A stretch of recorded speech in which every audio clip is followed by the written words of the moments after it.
Enea Pharm est une société de biotechnologie pharmaceutique qui a pour but le traitement des pathologies gastro-hépatopancréatiques.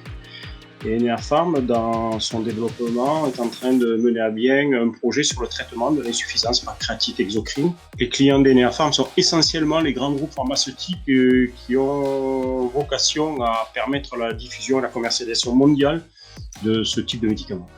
Enea Pharm a donc commencé chez l'incubateur de Occitanie-Nubo.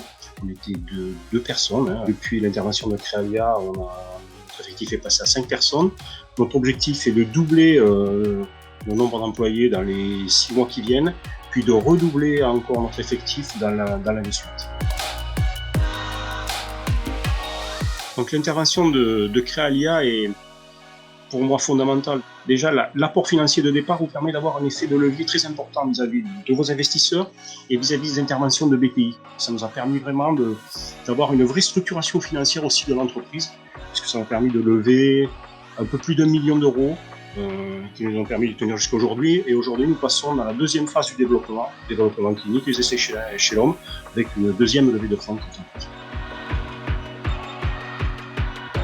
Les interventions du jury nous ont été très profitables. Ils ont été capables de mettre notre attention sur certains points qui méritaient d'être encore un petit peu retravaillés dans le projet. On a rencontré des personnes qui avaient une forte expérience dans la structuration financière des entreprises, des experts comptables, des directeurs financiers d'entreprises, de grands groupes, avec lesquels on est resté en contact par la suite et qui nous ont permis de bénéficier du réseau autour de Crealia et de conseils très, très, très pertinents dans cette structuration.